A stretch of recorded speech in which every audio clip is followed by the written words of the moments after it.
कभी ऐसा महसूस किया है आप कुछ बड़ा करना चाहते हैं, सफल होना चाहते हैं, अपने परिवार को गर्व महसूस कराना चाहते हैं, लेकिन जब काम करने का वक्त आता है आप कहते हैं कल से शुरू करूंगा। अगर ऐसा कभी हुआ है तो ये कहानी सिर्फ आपके लिए है, क्योंकि ये कहानी सिखाती है सपने देखने वाले बहुत हैं पर मेहनत करने वाले ही जीतते हैं। एक छोटे से गांव में रहता था एक नौजवान, बहादुर। उम्र लगभग 25 साल। गांव बहुत सुंदर था, चारों ओर हरियाली, ऊंचे ऊंचे पेड़, बीच में बहती एक छोटी सी नदी और मिट्टी की सौंधी खुशबू हवा में फैली हुई। लोग सुबह सुबह बैलों के साथ खेतों में जाते और बच्चे तालाब के किनारे खेलते। उसी गांव में रहता था बहादुर, तंदुरुस्त, लंबा, चौड़े कंधों वाला, पर चेहरे पर हमेशा एक सपनों में खोया स्वभाव रहता। नाम ही नहीं, उसके सपने भी बहादुर थे। वो हमेशा कहता, एक दिन मैं गांव का सबसे सफल किसान बनूंगा, मेरे खेतों में सोने जैसी फसलें लहराएंगी। गांव वाले मुस्कुराते और कहते, बहादुर के सपने तो अच्छे हैं, बस वो उठे तो सही। क्योंकि हाँ,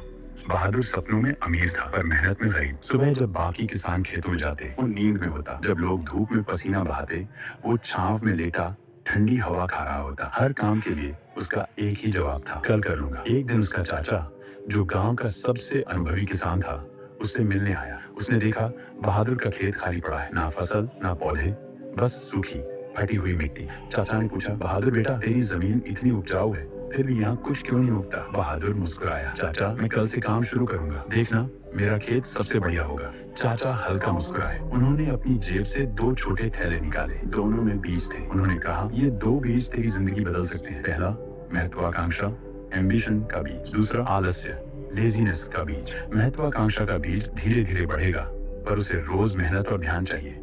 और आलस्य का बीज वो खुद ब खुद उग जाएगा, तेरे खेत को और तेरे भविष्य को, दोनों को बर्बाद कर देगा। फिर बोले, अब चुनाव तेरे हाथ में है, किस बीज को तू सींचेगा? बहादुर बोला, मैं महत्वाकांक्षा का बीज बोऊंगा, क्योंकि मुझे बड़ा बनना है। पर अगले ही दिन वो फिर सो गया। कहा, कल बोलूंगा। दिन बीते, हफ्ते गुजरे और एक दिन ऊब कर उसने दोनों बीज एक साथ बो दिए। सोचा, देखते हैं क्या होता है। कई हफ्ते बाद जब वो खेत में गया तो उसका दिल टूट गया। पूरा खेत खरपतवार से भर गया था, जंगली, बेकाबू और घनी झाड़ियों से। बीच में पड़ा था सूखा मरा हुआ महत्वाकांक्षा का पौधा। बहादुर के पैर वहीं जम गए। तभी पीछे से आवाज आई, बहादुर, यही तेरी जिंदगी का सच है। वो उसका चाचा था। उन्होंने कहा, देख बेटा, महत्वाकांक्षा का बीज बहुत नाजुक होता है, उसे रोज मेहनत चाहिए। अगर तू उसे छोड़ देगा तो आलस्य खुद बढ़ेगा और सब कुछ नष्ट कर देगा। बहादुर की आंखों से आंसू बह निकले। उसे पहली बार एहसास हुआ, सपने बोने से नहीं, उन्हें सींचने से पूरे होते हैं। उस रात